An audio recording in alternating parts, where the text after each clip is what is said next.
Okay, I'm going to make one quick announcement. Normally I give a 20-minute homily. Today was 10 minutes, so I reserved the other 10 minutes for later on. I'm just kidding. I'm not going to torture you like that. It's already hot enough in here. It's like the remembrance of hell and the flames of hell are just very poignant right now. I'm sweating like crazy. Father Gregory talked last Sunday, in case you were not here, about having to update his resume. The idea historically in the church was that giving, obviously, look, this isn't a very popular topic for anyone to bring up. If anybody knows me, I support my family through my work in construction. I think everybody knows that. The church gives me a stipend to help offset some of the cost of my housing, of my mortgage. Okay. The long story short is that, historically speaking, giving is the same as fasting. You know, when you're little, you don't fast, right? When you're pregnant, you don't fast. When you're ill, you don't fast, right? But when you become mature, you begin to fast. And as you grow in the faith, you begin to fast more. You begin to take on the full measure of fasting. That is a sign and a witness of your maturity in the faith. Giving is the same way. Giving is the same exact way. You know, we don't all have to start out at 10%, but we all have to start out somewhere. And the maturation of our faith is the giving of our alms to the church. As we read today in the epistle that St. Paul spoke about eloquently, you know, we're looking to have a modest life of sustenance. We're not looking to have an opulent life. If you're looking for an opulent life, then you're correct. 10% giving is totally undoable. It doesn't work with your lifestyle. I have nothing to say to that. I can't even comment on it. All I can say is, this is the expectation, is that people grow into their faith and they mature to the point where they're able to give 10% of their gross income. What is given to you, you give 10% to God. Why? Because it's not our money, because it's God's money. Everything that's entrusted to us, from our children to our bank account, to our jobs, to our calling, to our marriage, everything is a gift from God. Everything is entrusted to us to take care of. That is the depth of the theology of our life in Christ. None of it belongs to us. My bank account does not belong to me. My income is not my own.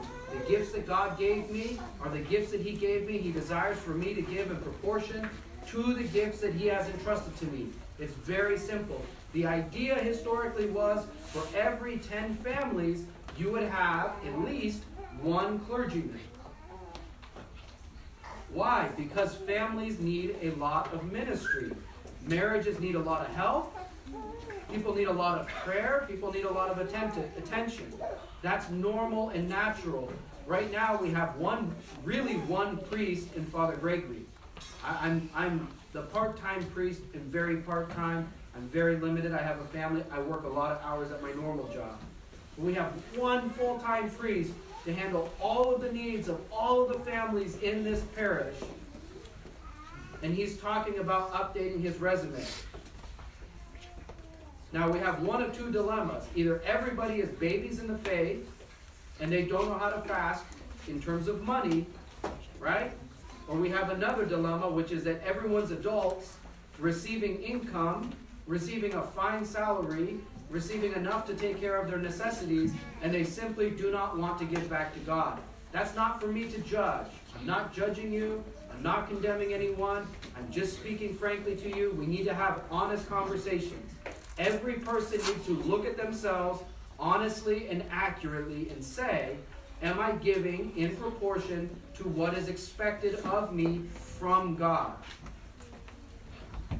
It really broke my heart that Father Gregory said that he was updating his resume.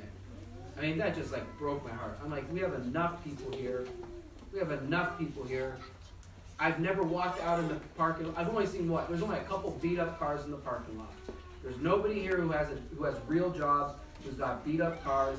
I know if I go to your house to bless your house, everybody here has a decent house. Everybody here, mostly everyone here is taken care of. The provision is from God. Your bank account is a reflection of God's generosity and blessing to you. The guy who makes $120,000 a year doesn't make that because God gave him one talent and he's just a knucklehead, right? People who make a lot of money because they were given a lot of talents by God in the way that they were given it in terms of their upbringing, their education, their intellect, all gifts from God that they did not earn. Yes, we have to go out and work hard, and God rewards us. God takes care of us. But the provision of our church, of our parish, little Papa, Father Gregory, should be more than enough that everybody can take care of him. It is totally doable. It is completely and utterly and totally doable. Please, brothers and sisters, I'm not judging anyone, I'm not condemning anyone, and I'm not asking you for money for me. It's the best thing. I'm not asking for your money. All I'm saying is, we have been given a gift from God. Let us give faithfully. Let us make sure that we're taking care of our own Father, so that he can minister to us, so that he can pray for us. There is, I'm telling you right now, if you travel the country, you will probably not find a priest who works harder than Father Gregory. I know priests who make a lot more money than Father Gregory, and they do no services. You look at their calendar, they do one liturgy a week and great vespers on Saturday night. Father Gregory is an absolute champ. He hits it really hard. He's the best bang for your buck you're ever going to get. He prays for everybody. He's super attentive. People need him at the hospital, at the home, phone call, text message. He's always on it. That guy is his salary should be worth at least $100,000 a year. The Greeks pay their priests like that. They pay their priests more than that, and their priests don't even work as hard as Father Gregory does. The guy has a PhD. He has really shown himself to be faithful. We should do everything we can to take care of the church and take care of our beloved Father. He should never have to ask us and say, I'm thinking about going back and getting a job. That should never happen. We all need to give faithfully from our weekly income. If we start out at 5%, that's fine. We need to work up to maturity. We need to work up to 10%. We all need to be striving to give 10% of our income. Is it hard? I have a wife I support with 4 children. You can understand from the depths of my heart if you tell me you think it's hard. I would agree. I would 100% agree with you. Okay? But there ain't nothing in life I'm trying to give to my children that isn't hard. I want my children to be successful, and I know the path to getting there is by living hard. All right? So please understand there's no rebuke, there's total love and total encouragement from me on this topic, okay? I love all of you. Father Gregory loves you all immensely. All right? Okay, thank you.